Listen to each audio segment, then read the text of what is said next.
it's year 4. We're around. We have now around longer than most college students. Most Especially athletes. Yeah, 100%. How about that? You know, and our ratings, everything that I've been told, and you've been told the same thing, our ratings continue to go up. Why they want to look at us every single week, I don't know, but it's a blessing to be back, and I'm so excited to be back with you for the 4th year. Gazzola the Great. Jim Gazzola, Heat Schwer, this is Polk Nation. It's going to be a long year. It's going to be a long year. All right, let's do a lot of things to clean up from the summer. Okay. First of all, you got a new job title yet? Got a new job? You're the face of MAF?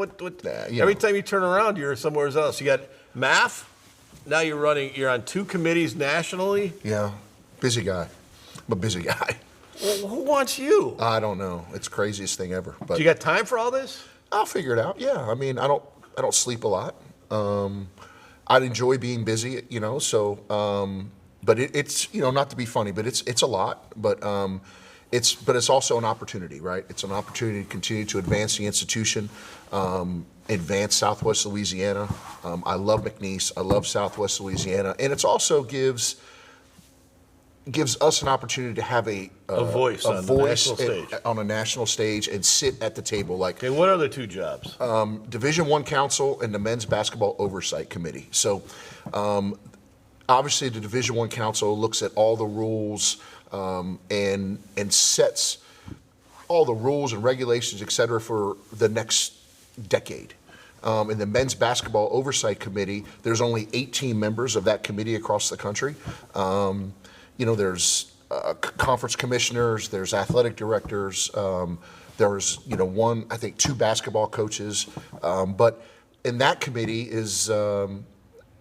oversees the entire Division I basketball. So rules, regulations, tournament, selections, et cetera. But it's not the selection committee. It's not the selection committee. Correct.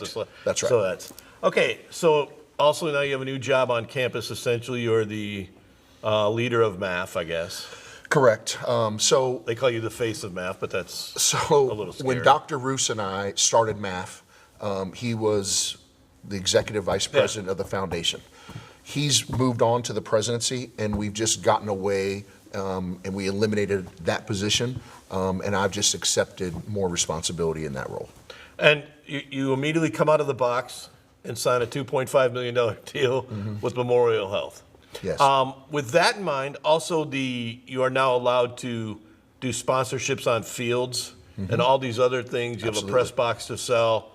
How much more money do you think you can generate, and how important is that, especially in the light of the FBS or the FCS having to take up some of the money for the lawsuit? I think obviously when we got away from Learfield, we went from $400,000 to $2.5 million. And I personally think that we could get to $4 million in corporate sponsorship dollars here in Southwest Louisiana. Now, that's another $1.5 million. Now, it's a lot easier to go from $400,000 to $2.5 million. It's a lot harder to go from 2.5 to 4. Yeah. But I think a lot of it has to do with success. I think that continuing to look at ways to monetize what we have. Listen, college athletics is a business, and luckily for me, I kind of have a business mindset. I always have, and so having the opportunity to continue to monetize and grow the department and grow MAF is only going to help the institution. But just like you said, with this new lawsuit with the House and the NCAA, I mean, they're taking $300,000 off the bottom line starting next year. So we have to raise more money. Are you going to get a 12th game, do you think, eventually for football on a yearly basis, not just every 4th year, but on a yearly basis to make up with that? I'm a big proponent of it because, again, for us personally, we make revenue at the gate, but it also allows you to potentially play another guarantee game or a bye game in football. Now, those are a lot harder to get.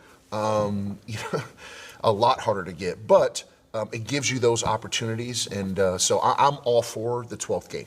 Okay, people have asked me why you moved the game to week 0 at Tarleton. 100%. You got money for that. You got exposure for ESPN, correct?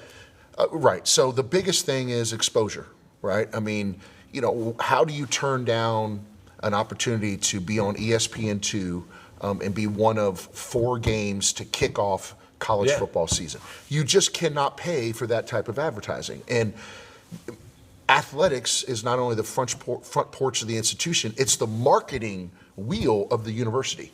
So when this opportunity came and President Hurley for Charlton called me about it, I jumped all over it, because how do you pass up an opportunity to, again, be on a national stage with a national audience and kick off the college football season? You just can't. And I think you're one of only 2 where both teams are FCS. Correct. So it's an interesting kickoff for FCS. Not only that, it also kind of puts you in kind of the mindset of you get a chance to show off what you brought in. Well, listen, at some point in time, and we're going to have Coach Goff on here, momentarily, and he believes this too. But like at some point in time, look, we were abysmal last year, okay? But we have to get back to saying we're McNeese football. We're going to play anybody, anywhere, at any time, and we have to own that. And having an opportunity to be on ESPN. Do you know how many coaches and athletic directors in the history of McNeese have never had an opportunity to be on ESPN, linear ESPN? And there was no way I was going to allow that opportunity to pass. And I'm glad I was able to work with Dr. Hurley and the ESPN people to make it happen. And you're going to be on actually twice in the first 3 weeks, because you also go to Texas A&M That's for right. the SEC network. That's right. When we come back, we're going to talk about Gary Goff and the updated roster he's brought in after this on Poke Nation. Whether it's an injury case, a property case, or a business dispute, our lawyers are at the top of their game. Ask anyone who knows us.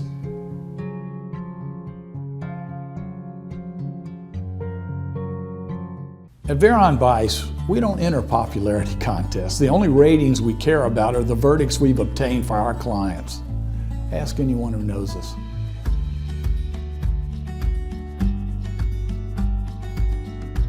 Welcome to Nogales Mexican Cuisine and Bar, where every dish is crafted with fresh ingredients bursting with flavor. Make your date night unforgettable with our authentic Mexican dishes in a cozy and unique setting. Experience our warm and welcoming staff dedicated to ensuring your dining experience is nothing short of exceptional. Unwind at our bar with weekly drink specials perfect for any occasion. Nogales Mexican Cuisine and Bar, where great food, people, and drinks come together. Ever since I was young, I've known what I wanted to do. Sure, I had some guidance along the way. Thanks, Mom and Dad. But eventually, I had all I wanted. Family, career. It went by fast. Now I'm here. Retirement. And thanks to sound financial planning, it will be all I hoped for. And our children will have a secure legacy.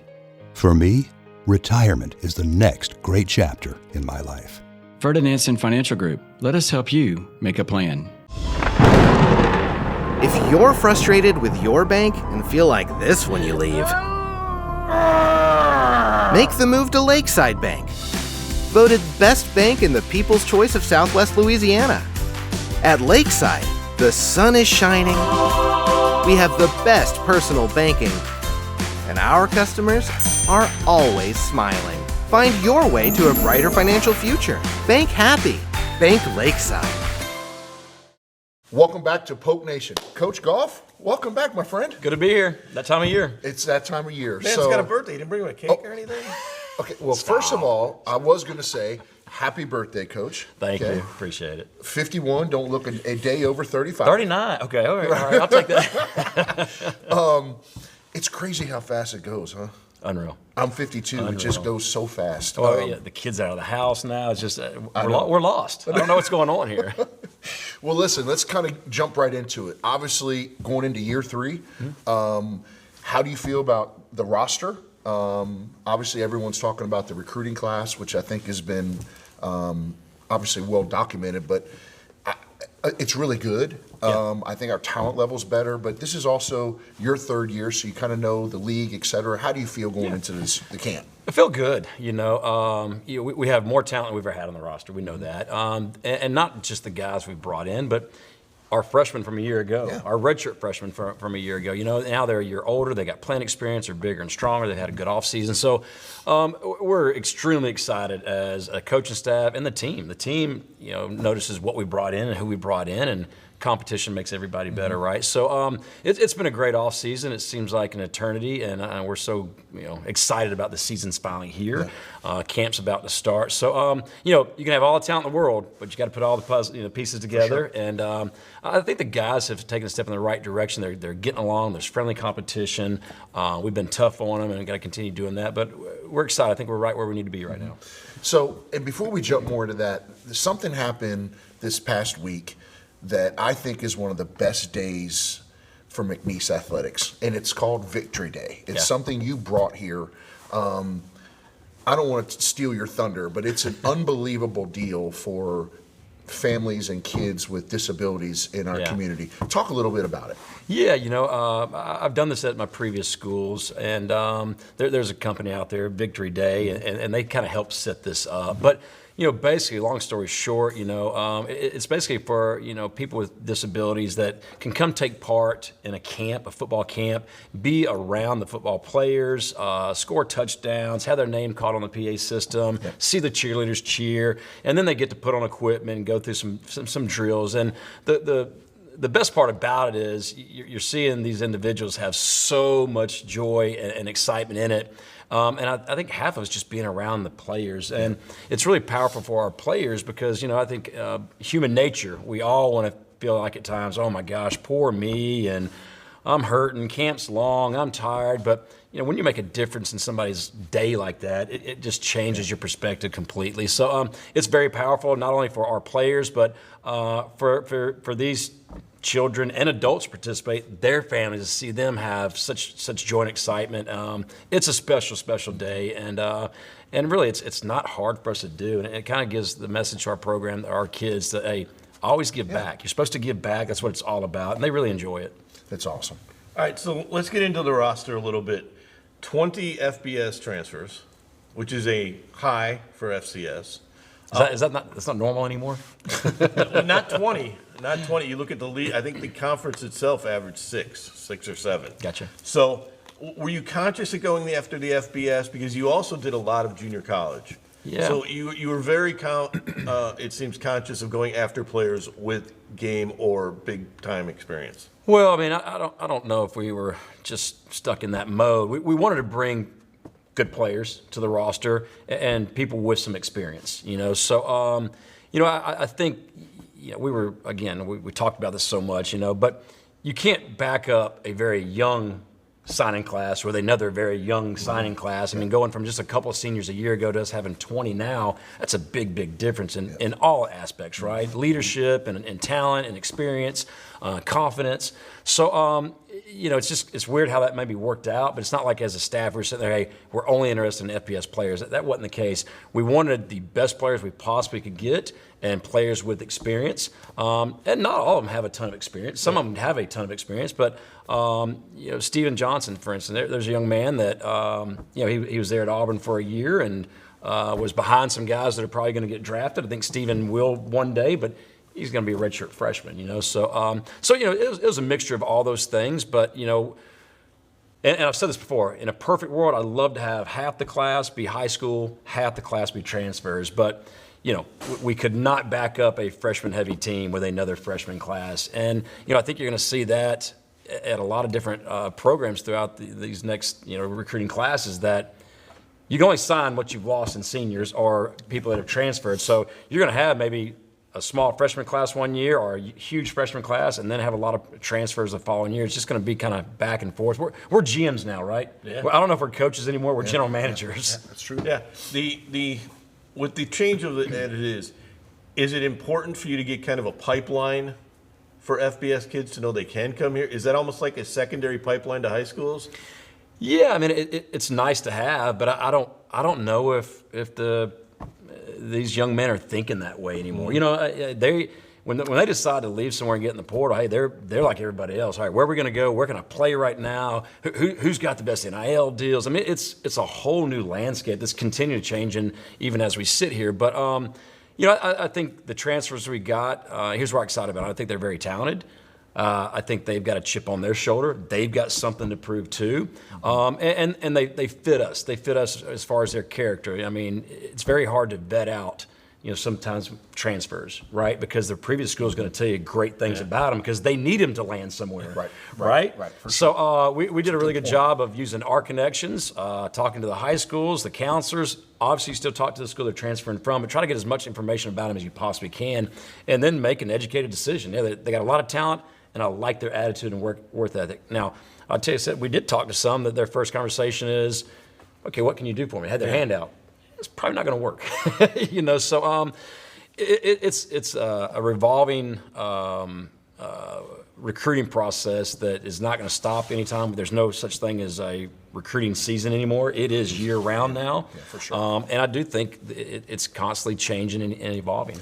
Well, let me ask you this on that note, and I know we got to go here, but as far as recruiting and how it never stops, talk about the change of the staff and what, Aaron and how we change the staff, how that's been beneficial. Yeah, I think by us hiring Aaron, so Aaron used to be the general manager of USA Football. Yep. So years ago they were trying to get them into the Olympics, didn't work out. So because of that, he used to hire high school coaches to come in and be his head coaches in different cities. Actually hired one of our coaches to do that before. So he's got a lot of connections out there in the high school world, which means, hey, so-and-so's got a player at LSU. He's thinking about getting in the portal, and so it just kind of starts all that. And then it's very easy for us to, hey, we got this transfer from, school B, and we're going to know somebody that knows a coach on that staff, So that part has helped. The other part about it has helped is it's just another voice on our staff. So after that recruit talks to the position coach, the coordinator, the head coach, now they're getting a chance to talk to Aaron even more. So it gives it just another layer that recruiting doesn't stop.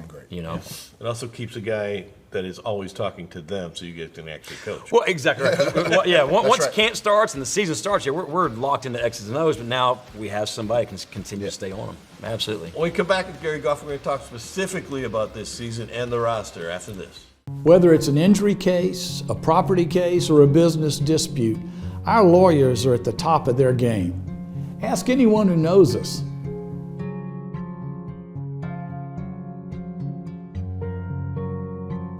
At Veron Bice, we don't enter popularity contests. The only ratings we care about are the verdicts we've obtained for our clients. Ask anyone who knows us.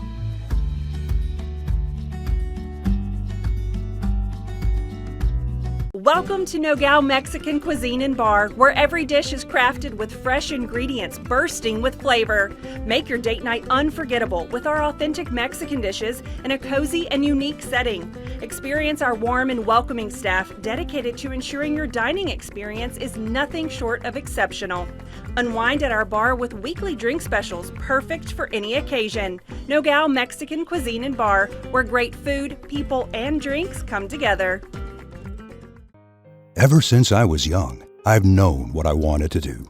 Sure, I had some guidance along the way. Thanks, Mom and Dad.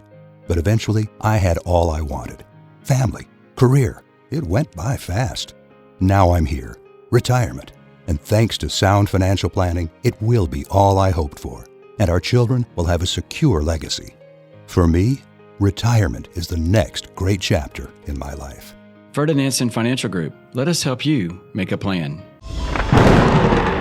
If you're frustrated with your bank and feel like this when you leave,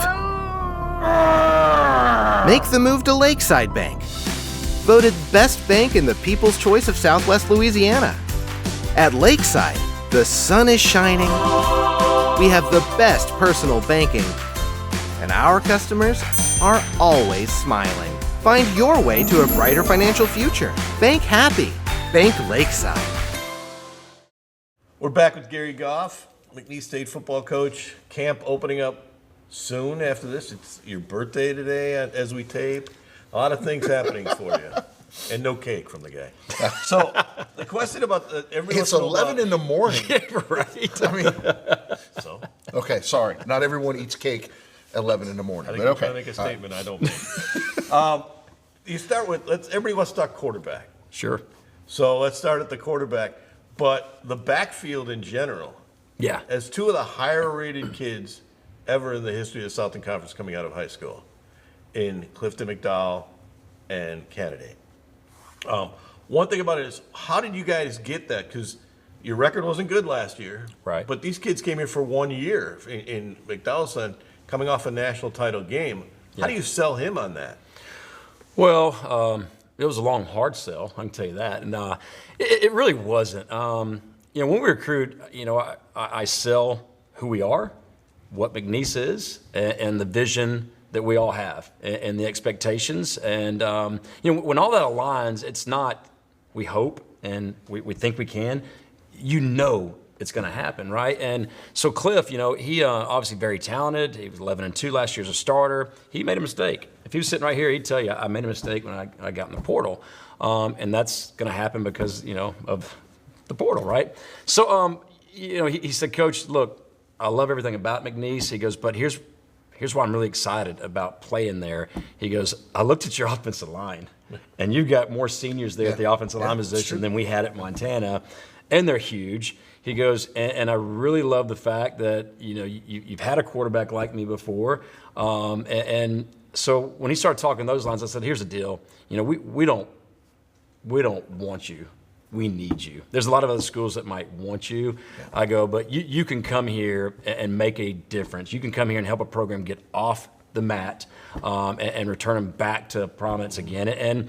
And how cool would that be if he took a very good program to the national championship and then now took a historic program back? I said, your draft stock might go through the roof, and that's not a lie. It'd be completely true, 100%. So, but I think him and the other guys, dominoes started falling, right? And they started seeing, well, you signed him. Yeah. This guy's returning. I'm talking about Micah Davey, and you got him. And so I do believe that our team believes in what we're about and what we're about to do, and that makes it exciting. Is Micah Davey the biggest recruit you had this year? Gosh, he might have been. He might have been. But again, it all lined up. It just and I know by signing Clifton, that's the reason we got a Curtis DeVille. Yeah. That's the reason we got TC. I mean, so and that's what you want, right? You want players to keep recruiting players because if it's you've got that kind of talent going on, then good things can happen for you. Yeah, I mean I've always said that your players are your best recruiters, and once you get the first one, then it becomes okay, right? It's the hardest one to get is the first one because they got to jump in with 2 feet and really believe. And then everyone else jumps in and says, oh, well, you got him, then it's cool. Well, and anything's possible, right? But I promise you there wasn't one person in this country that thought after our season we came out of, we'd have a chance to get one of the top quarterbacks in the country. For sure, absolutely. So absolutely. Everything's possible. Nobody in this room, by the way. I was surprised that he did, but his story is interesting. But that's kind of, you mentioned it a bit of, he has kind of a chip on his shoulder because of the mistake he made. A lot of the kids have something to prove. But also, you mentioned the other day, the coaching staff has a chip on its shoulder. Sure. How important is that? Well, I think it's very important. I believe in our staff. We all believe in each other. Half of us took a team to a national championship game and played in it. Half the staff has been to numerous bowl games and won those games. I mean, so we have a staff that's had success, and we know this, that we can have a great season. It's not guaranteed. It's not promised, right? That's why you play the sport. But we're excited about where we're at right now. We're laser focused on our players and each other. You're not going to see much of him anymore until he needs to call me and say, you got to show up for this press conference because I'm locked into the team. That's the only thing that matters right now. And we're going to work hard and have a great attitude every day and have fun with it. And camp opens up Wednesday, which is today. Also, you're going in the mornings. Really quick, why the mornings? Well, if you practice in the mornings, one, it's going to keep you out of the heat. Okay, 2, the weather around here, we're getting thunderstorms every afternoon. Yeah. But even if there is a thunderstorm in the morning, we can pause on practice, have practice in the afternoon. So it just gives us some flexibility with our schedule. Now, we will get to the point as we get closer to game week, we're going to have to set some practices right in the middle of the day at 2:30 to embrace that heat because game one's going to be pretty hot. But no, I mean, going in the mornings is just going to help us. We're actually going to do that throughout the fall for that same reason. We should not, knock on wood, lose an entire practice day due to weather. You usually have a break somewhere. Guys, got to get you an indoor room. It's coming. After this season, it's coming. When we come back, we'll get Coach's final thoughts on Polk Nation after this. Welcome to Nogales Mexican Cuisine and Bar, where every dish is crafted with fresh ingredients bursting with flavor. Make your date night unforgettable with our authentic Mexican dishes in a cozy and unique setting. Experience our warm and welcoming staff dedicated to ensuring your dining experience is nothing short of exceptional. Unwind at our bar with weekly drink specials perfect for any occasion. Nogales Mexican Cuisine and Bar, where great food, people, and drinks come together. We're back on Poke Nation with Coach Heath Schroyer, actually athletic director, but I always call you Coach. You're always It's Coach to okay. me. I've been called worse. Yes, I'm sure you have. Okay, real quick, what is this thing you're doing on these commercial things? What are you talking about?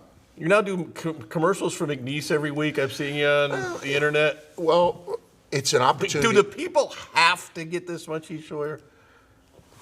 I have had nothing but emails talking about how great it is because it allows them to know what's going on with McNeese. Do you think somebody? No, wait a minute. Do you think somebody around here is going to say something bad about you, besides me? Oh, listen, I get them. Trust me, I get the emails. Yeah. I mean, if the drinks aren't cold enough or something at the concession stand, I get the emails. Lovely. But it's, again, it's other. We talked about it in the first segment is another opportunity to sell inventory. So I have a sponsor for each one of those weekly updates, if you will. So we've sold those, and it's been great. I mean, I think that the first person who really complimented me on it is you. So I really appreciate that. I'd have to go back and see the tape on that. Okay, a lot of weird things have happened in the year for you guys, and you've done a lot of different things. I give you a lot of blame, but I give you a lot of credit for the things you've done here. One of the things you've done this year is you guys have kind of turned the table on kids locally coming here. A lot of them have come back on it. Yep. How important is that to you guys to kind of resell the school to the local kids after everything the school's been through in the last 4 years? Well, I think there's a couple factors. One is when the hurricanes happened and this whole region was destroyed, we didn't have housing for a long time, and just the reputation of the area was it was just down. So people weren't just lined up to come here. That's number one. Number two is there's now more of a focus. And if I had to do it over again, we would have had these conversations earlier, but I think that football is a prime example. They saw every single high school in the state of Louisiana this offseason. And why is that important? We talked about the portal. Coach Goff talked about the portal. Well, if you have relationships with the high school coaches and those kids leave, and let's say they go to Tech or they go to UL or Houston, and it doesn't work out, they're going to come home. They're going to talk to their parents, and they're going to talk to somebody, and most of the time it's their high school coach. And if you have that relationship, it's easier for the high school coach to say, man, you should go to McNeese. And we saw that happen. Same thing with women's basketball. When we had it rolling here, we owned I-10 from New Orleans to Houston. And women's basketball, we made some adjustments in their staff, and now we have that focus. The third reason I truly believe is basketball and Will Wade factor. Yeah. It became cool. McNeese is on ESPN. They're on, the top 10 highlights of the week numerous times. Arenas sold out, the national coverage.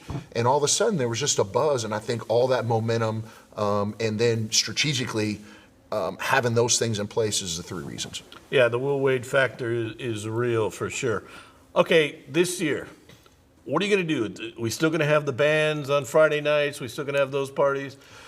Yes. Who's the start? Do you have a start yet? Oh, yeah, that's going to come out August 2nd is the release date on the concert lineup. I will tell Poke Nation right now, it is the best lineup that we have had, okay? The block parties have become synonymous with Southwest Louisiana. It's what we do. And there's a football game on Saturday. We all go to the game. And what do we do on Friday? We go to the block party and we tailgate.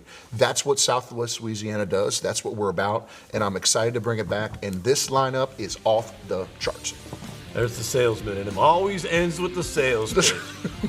We'll see you next week. It's good to be back. Don't forget, Marcus is our guy on the camera. We'll be back next week on Poke Nation. Thanks for joining us.